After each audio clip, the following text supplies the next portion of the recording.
Hello guys, and welcome back to DevComplete.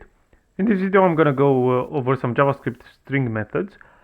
Probably the most used JavaScript string methods, and I'm gonna explain what's going on with them and how you can use them in your applications, and we're gonna go through some examples for each one of the methods from this list.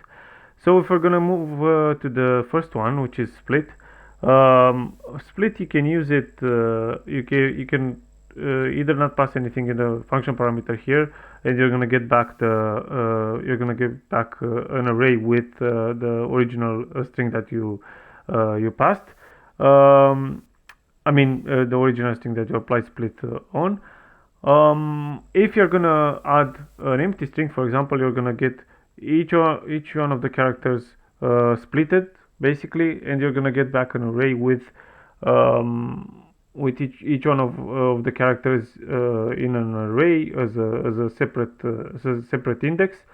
Even the space here you can see. If we're gonna pass an empty space here, you're gonna see that we're gonna get two words, and that's because we've split the string by this space, which is the delimiter.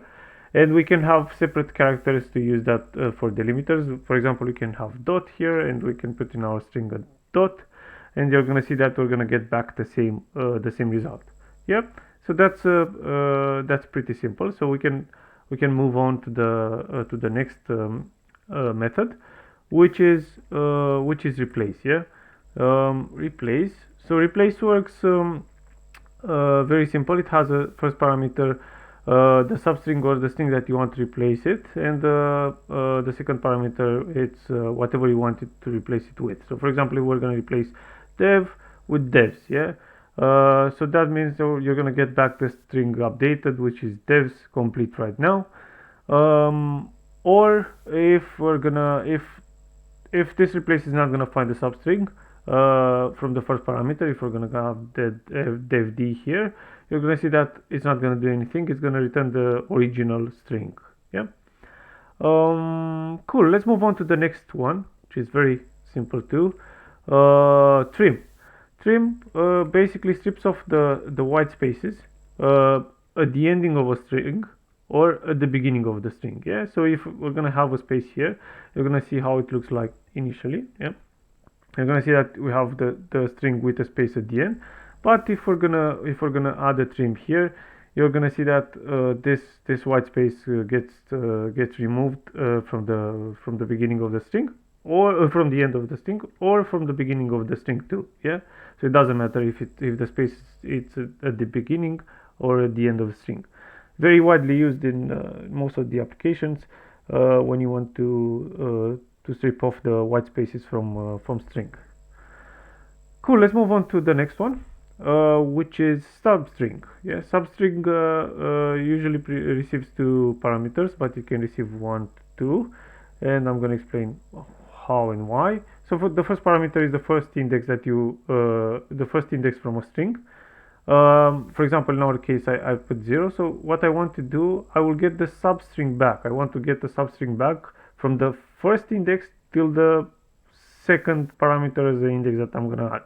So for example, if I'll add 3 here, we're going to get back a substring from our original string, which starts from the first index until the third index. So until the third index, that means that we're going to get back dev. Yeah. So if we're going to run this, you're going to see that we get back dev. Yeah.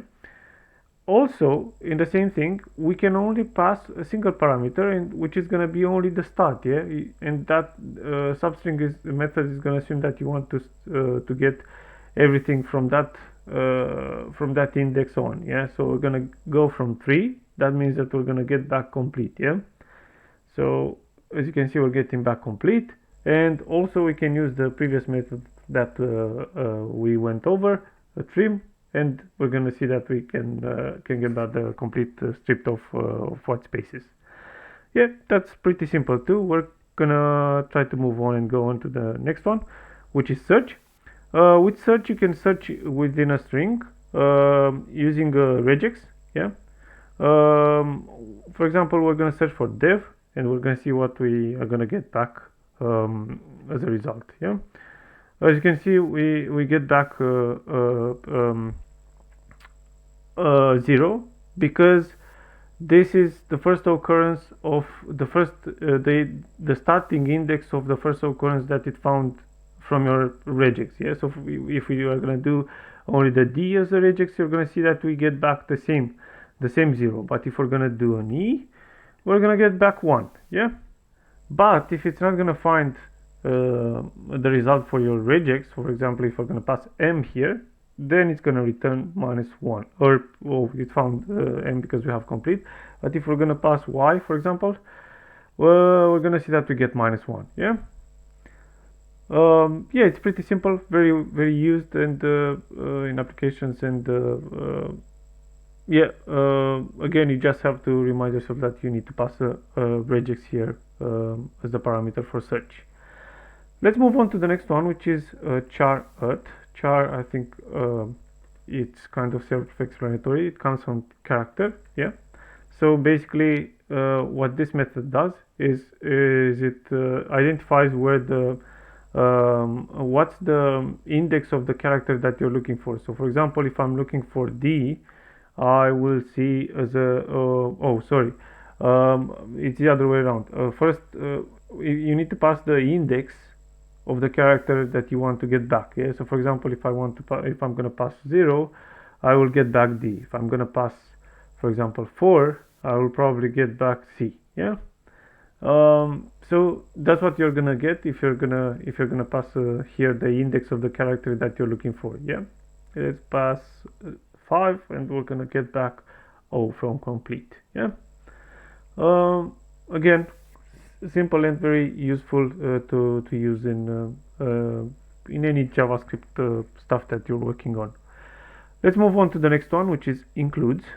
Includes basically returns a boolean, whether your string contains that substring that you're looking for. So you need to pass the substring in here, for example, dev, and it's going to return true.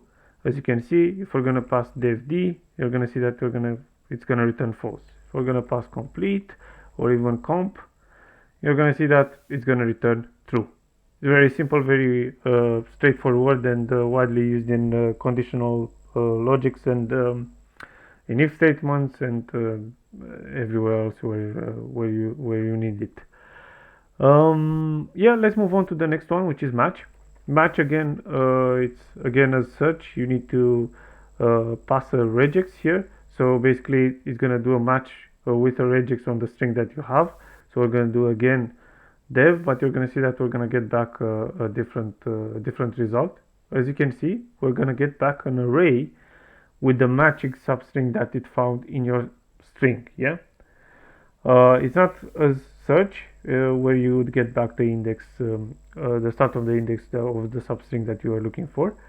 So if it's not going to find it, so we're going to pass re here. Yeah, you're going to see that you get back a null. Yeah.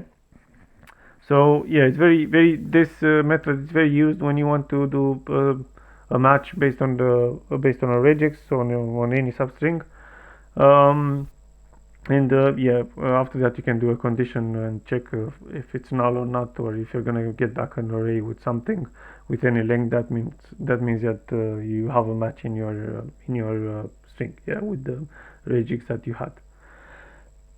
Cool. Let's move on to the next one. I will remove these two, and we're gonna move on to starts with. Yeah. So starts with, it's pretty self-explanatory. You're going to see that if the substring starts with, you'll get back you need to pass the text or the substring that you want, you think that your string starts with. So for example, in our case, our string starts with dev, so that means if I'll pass dev here, it's going to return true, as you can see. But if I'll pass r, for example, you're going to see that it's not going to return true, it's going to return false because it starts with dev. Yeah, or with d. Yeah, same thing, very simple, very simple. This method, it's exactly the opposite. I mean, for the end of the string, for ends with. Yeah, so if we're gonna go over ends with, you're gonna see that it's exactly the same. If I'll run it, I'll get back a boolean false, and if I'll pass te, you're going to see that I'm going to get back true. Very simple, very straightforward to use in any of the string methods that you want to apply. The next two string methods are very simple and again self-explanatory. Widely used, toUpperCase and toLowerCase. So if we're gonna do to our string toUpperCase, you're gonna see that you'll get back dev complete. Every letter has been uppercased, and the same thing is gonna happen. I mean, the other way it's around is gonna happen for toLowerCase. But our string is already lowercase, so if I'm gonna pass here CO capital case, we're gonna see that we're gonna get back the whole string lowercase. Yep.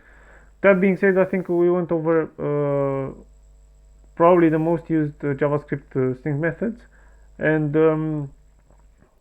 yeah, I hope this video has helped you in some way to complete your development, or to, I don't know, to understand better the string methods that we went over. Please leave a comment in the comment section with whatever suggestions you have or improvements for me, and I'll see you in the next video. And also please make sure that you're going to subscribe, because that's going to help me very much. Thank you, and see you next time.